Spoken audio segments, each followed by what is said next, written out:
Hello everyone and welcome to another video here on Cycling Dane Extra channel, and today we are looking at another stage of the 2025 Giro d'Italia, and this is the highly anticipated spectacle of the 2025 edition, a 181 kilometer stage directly inspired by the iconic Strade Bianche. In the Giro d'Italia we have seen gravel in the past. Back in 2021 we had an epic gravel stage that saw a young Mauro Schmidt win, and we also had a bit of panic from Remco Evenepoel and his team in there, with Joao Almeida helping him and Ghana doing a supreme performance for his teammate Egan Bernal, who went on to win the race. And most recently we also saw the stage where Julian Philippe was in the main group and looked like he might take the win after a breakaway. Nonetheless, it was Peleo Sanchez who took the win in the end. But for the 2025 edition, the finish will not be there. It will be more like we accustomed to in Strade Bianche, where after 5 challenging gravel sectors, the riders will culminate in a breathtaking finish on Siena's legendary Piazza del Campo, where we've seen many big victories from big riders, Tadej Pogačar, Mathieu van der Poel, you name them, and they've won here. The final kilometer with its steep ramps promises a thrilling conclusion to this unique stage. The Partenza itself takes place in Gubbio, which is 522 meters above sea level, and is a captivating town nestled in the Umbrian hills with a rich history dating back to the pre-Roman times. And the town is renowned for its well-preserved medieval architecture, including the imposing Palazzo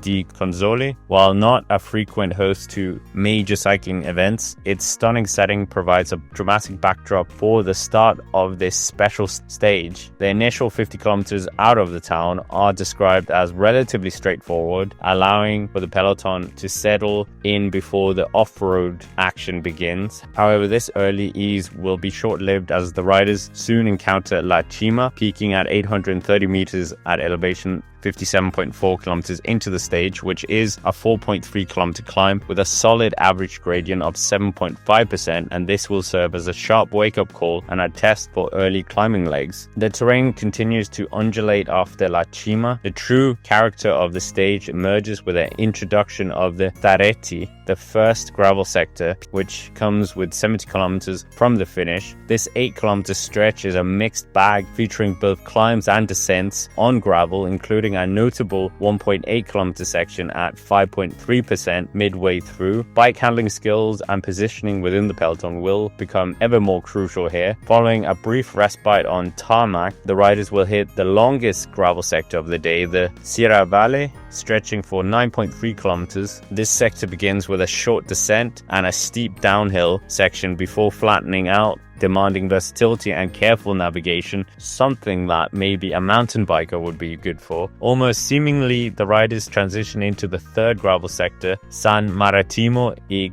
Grania, another 9.3 kilometer stretch, but this time predominantly uphill. This Staretto features a challenging 660 meter ramp at 9.1% early on and concludes with a punishing 1 kilometer slog at 7%. With 34 kilometers still to race after this sector, the impact of the gravel will already be significant. The penultimate gravel sector, encountered later in the stage, is short but brutal, 800 meters packed with double digits gradients, demanding explosive power and careful gear selection, and hopefully no mechanicals. Soon after, the riders will face the final Staretto, the Strada di Colle Pinasotto, a dusty 2.4 kilometer stretch known for several punishing ramps. Successfully navigating these 5 sectors will be paramount for any riders with aspirations of victory in Siena. The final 14 kilometers after exiting the last gravel sector features rolling terrain, building this tension towards the dramatic finale in Siena. This historic city, with its iconic Piazza del Campo, is traditional and is a revered finish of the Strade Bianche Classic, lending immense prestige to this Giro stage. The final 4 kilometers sees the road descend slightly before that uphill drag of that last 1.7 kilometers. This finale begins gently but ramps up sharply as the riders enter Siena's old town. On the treacherous cobbles of the Via Santa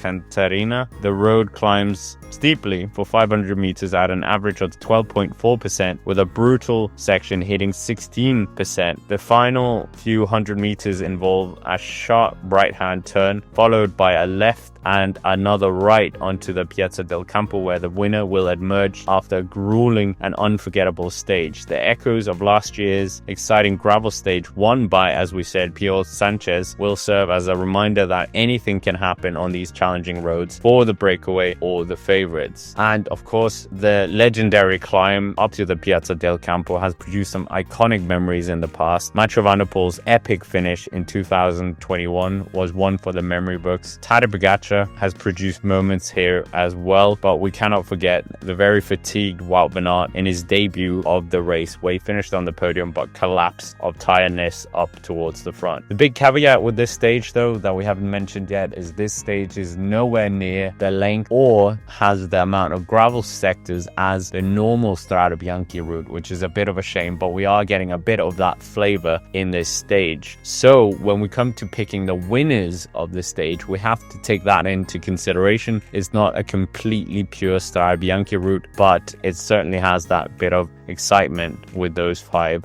fairly challenging sectors. But if we consider who the favorites are, obviously many of the GC riders are going to be a bit worried about this stage and will hope that they can get through this fairly smoothly without any big disasters in punctures or something like that. Primož Roglic is certainly someone who's going to be a bit wary about this stage. He wasn't at Strade Bianche this year, but that doesn't mean that he's not going to be riding well here. Riders that have done well in Strade Bianche that are here to the start, someone like Pio Bilbao is a very good Strade Bianche rider. He managed to finish 5th this year after being in the breakaway and could definitely be doing something here and get up in the breakaway move as well if he is given the chance. Romain Bardet as well, who is still in the race and in his final Grand Tour, could look to do something here. He has achieved some big things in Strade Bianche in the past. Or even Isaac Del Toro, who in Classica High-End looked very good, where he managed to finish 2nd behind Mikhail Kwiatkowski, and Luke Plapp, who was up there last year towards the front on the gravel stage, finishing 3rd, will certainly look to do something as well, maybe right that wrong and get the win. But there is only one name that I can really think about here. I hope he gets the opportunity to try and really be up there and mix it for the win, and that is obviously the 2-time Olympic mountain bike champion and this year's 2nd place finisher at Strade Bianche, and also former Strade Bianche champion Egan Bernal. No, I'm kidding. Tom Pidcock, who is overwhelmingly the man that I think could win this if the stage lends itself to that as well. On top of this, Egan Bernal is a former podium finisher at Strade Bianche and has won a sort of gravel stage in the Giro d'Italia, but that was on a climb, so maybe we can see him do a good ride as well here, and he could use that